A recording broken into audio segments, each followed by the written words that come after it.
L'agriculture familiale, c'est encore le modèle dominant pour l'agriculture du monde, mais la pression est extrêmement forte pour que ce type d'agriculture-là disparaisse.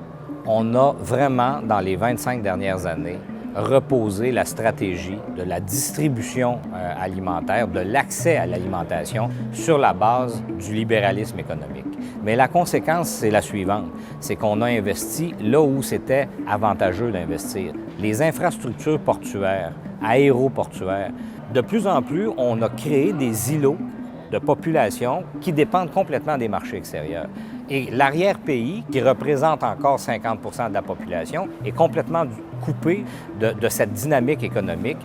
On a la prétention de croire que le modèle québécois est une des voies performantes qui permet à l'agriculture familiale de s'épanouir et de répondre aux besoins du marché, tant sur le plan alimentaire que sur le plan économique.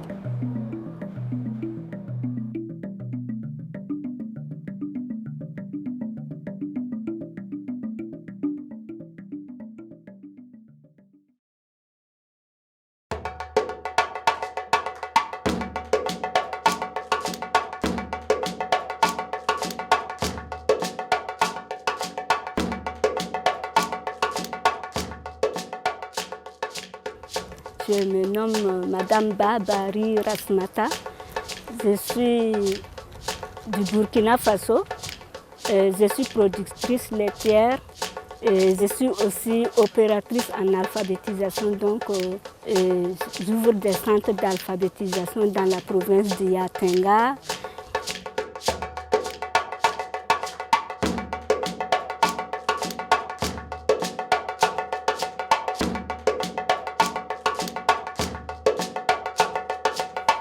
Oumarou Sawadro, vétérinaire et producteur laitier à Combisserie. Et l'ex et stagiaire au Québec. Donc je vous présente ma famille.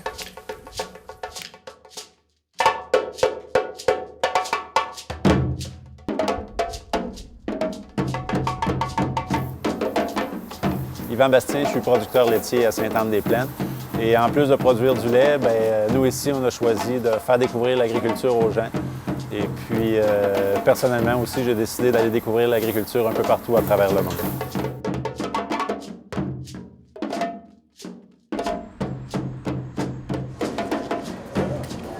C'est ça, on est sur notre départ, on s'en va au Burkina Faso. On va aller visiter des fermes sur le terrain, vraiment, comment ça se passe, comment ils font.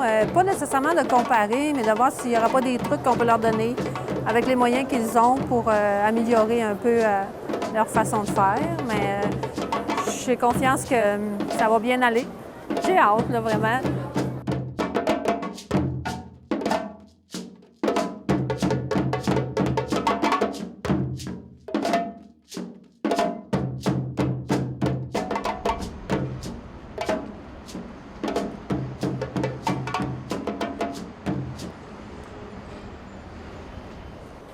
UPA Développement international, c'est une organisation à but non lucratif qui appartient à l'ensemble des producteurs et des productrices agricoles du Québec à travers leurs organisations, donc à travers les fédérations spécialisées et les fédérations régionales de l'UPA. UPA Développement international est né en fait d'une réalité qui date de plus de 20 ans. C'est la poussée du néolibéralisme qui s'est accompagnée de l'ouverture des marchés. Et dès le départ, on a réalisé que le risque, c'était l'élimination en fait de la ferme familiale. Et on s'est dit, si on veut mieux défendre notre agriculture familiale, il va falloir qu'on s'intéresse aux autres agricultures familiales dans le monde. Et donc, il faut se rapprocher de ces organisations-là, de ce type d'agriculture-là ailleurs dans le monde. Et c'est ce qui nous a amenés à faire nos premiers pas en coopération internationale.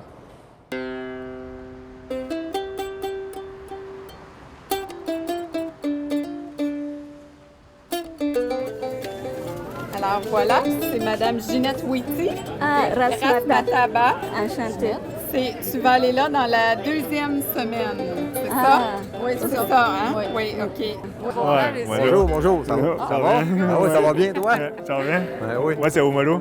Ah, moi, c'est André. André, Nicole. Nicole. Ouais.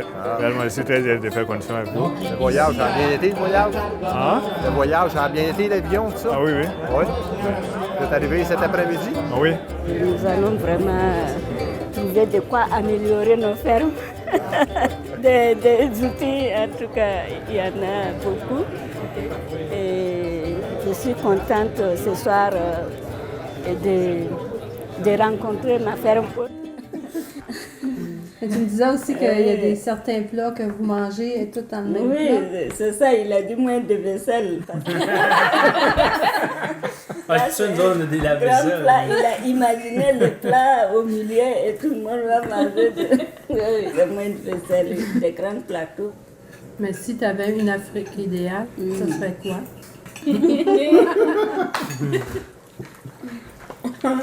Des tracteurs, le moulin, des treilleuses. De l'équipement. De l'équipement, oui.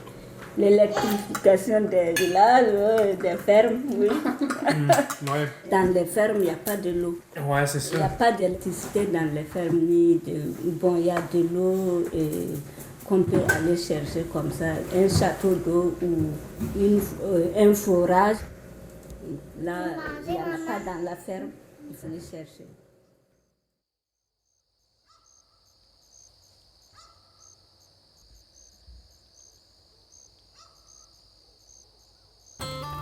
On ensile toute la tige, les pieds, tout au complet, le pied. Ah, ok. Là, c'est bien mélangé, hein? Ouais, c'est haché fin, là, à un demi-pouce. Je vais sortir, puis je vais te montrer. Pour le pied, là, c'est sur ce côté-là que tu prends. OK? Puis tu y vas plus doucement pour pas le blesser, parce que la peau est plus fragile. Moi, je suis arrivée sur la ferme par mon conjoint. Puis là, ben, je trouvais qu'il me manquait un petit bout pour l'agriculture, là, en étant sur la ferme et tout ça. J'avais besoin là, de sortir un peu de mon milieu puis de la famille pour être capable de m'impliquer autrement. Donc, je suis allée aux agricultrices. Je suis rentrée membre en 98 pour voir comment ça se passait aux agricultrices. Je suis rentrée administratrice en 2000, présidente en 2001. Donc là, on a 12 régions qui sont représentées à la Fédération provinciale, parce qu'il y a des régions où les femmes ne veulent pas prendre le lead, donc ça ne marche pas. On organise des rencontres d'information, de formation sur différents sujets, qu'est-ce qui rejoint les femmes. On s'implique par intérêt, mais on ne sait pas trop dans quoi on s'embarque au début. Puis par la suite, bien, on trouve ça intéressant, puis on apprend beaucoup aussi. Apprendre comment ça fonctionne, comment les dossiers sont défendus, pouvoir aussi donner notre opinion sur ce qui se passe, élever la voix un petit peu des fois.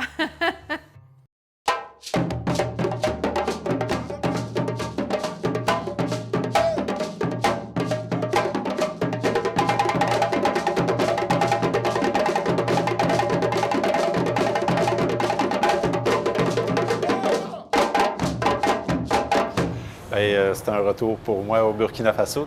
Je suis venu faire une mission déjà au mois d'octobre dernier. J'ai hâte de revoir un peu tout le monde, déjà rencontrer un peu l'équipe du DIFAB ici au bureau, mais j'ai hâte de retourner sur les fermes, voir un peu l'évolution. Je suis assez enthousiaste. Là. On est au DIFAB, Dynamisation des filières agroalimentaires au Burkina Faso. C'est financé par l'Agence canadienne de développement international, par l'ACDI.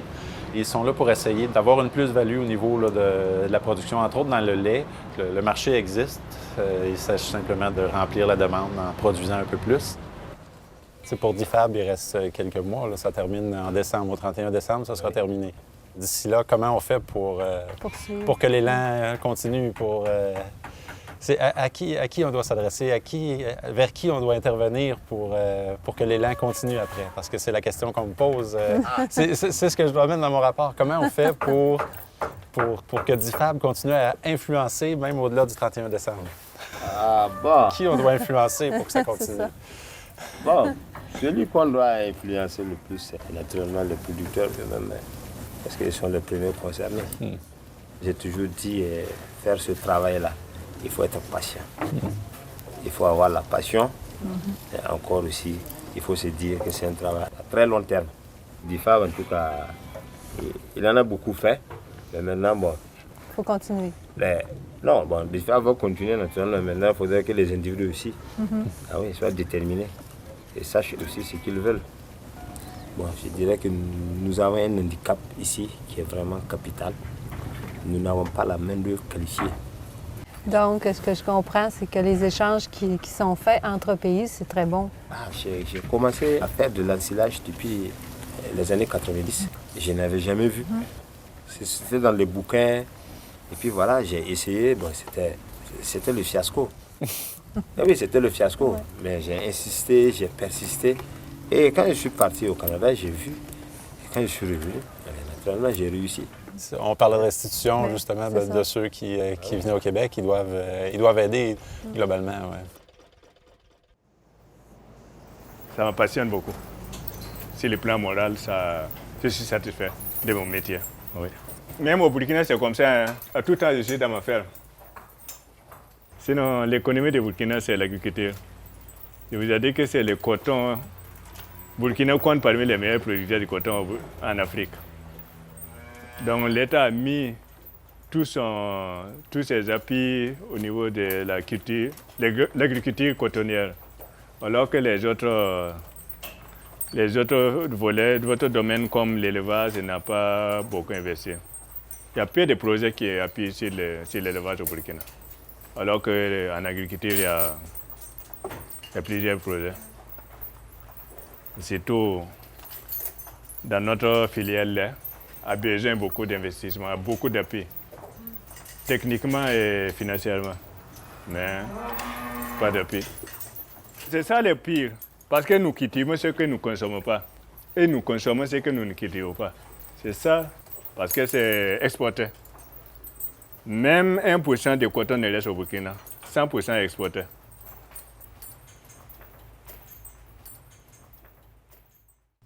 Ok, si tu veux, c'est parfait, mais je vais vous laisser, mais on se verra dans quelques jours. C'est parfait. Ouais. Bon, on a fait une très belle expérience. Merci beaucoup. C'est gravé dans nos mémoires. Ok. Destination Roxton.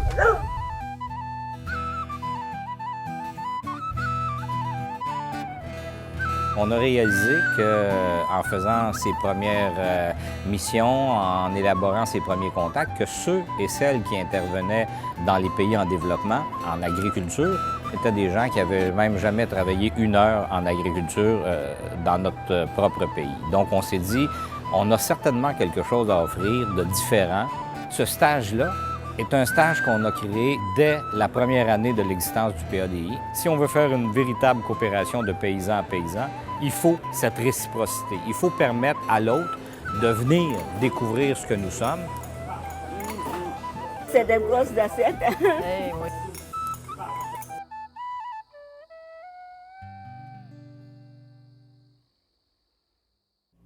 Ils sont partis en brousse, par exemple. Ils vont partir le matin très tôt vers 5 heures, revenir vers 8 heures, 9 heures, avant de repartir encore.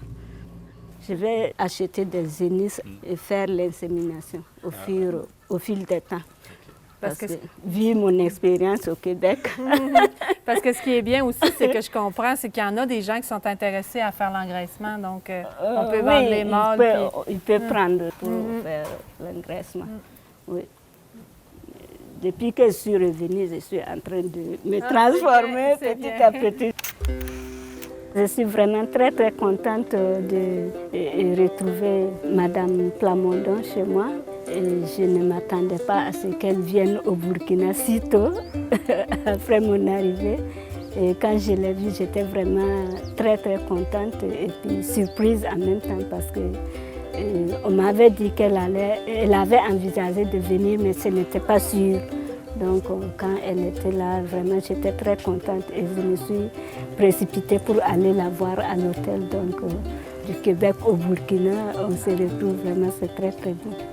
Et vraiment, ce que j'ai vu là-bas, ça m'a beaucoup inspirée. Et depuis mon retour, je m'attelle à améliorer ma ferme. Mais je suis en train de vouloir améliorer ma production. Et j'ai stocké beaucoup de fourrage et je vais stabiliser mes animaux comme j'ai vu là-bas. Et Je suis même en train de vouloir sortir les taureaux parce qu'avant, je levais tout ensemble et puis remplacer par des hénisses afin d'avoir seulement des vaches qui produisent du lait et non de l'élevage intensif comme je le faisais avant. Les femmes veulent changer, raison pour laquelle les femmes sont sorties pour venir à la réunion. Avant, on regardait les cornes. Maintenant, nous voulons des vaches qui produisent. Donc, ça a influencé beaucoup par rapport à ça. Donc, on fait l'applaudir. Aujourd'hui, on peut difficilement importer notre modèle, le modèle québécois de la filière laitière, puisque chez nous, c'est un marché qui est comblé, qui est saturé, alors qu'ici, ils font face aux importations de poudre parce qu'ils ne fournissent pas la demande. Peut-être que dans 20 ans, dans 25 ans, si nos actions portent vraiment fruit, peut-être qu'ils vont être rendus à travailler plus fort sur la mise en marché, sur le transport, une réglementation. Pour l'instant, je pense qu'on met nos efforts au bon endroit, c'est-à-dire chez les éleveurs, à la base, puisque c'est à partir de là qu'il faut travailler, puis c'est eux qui vont créer la filière. C'est par la base qu'on réussit, qu'on crée la filière du lait, comme on a fait chez nous au départ.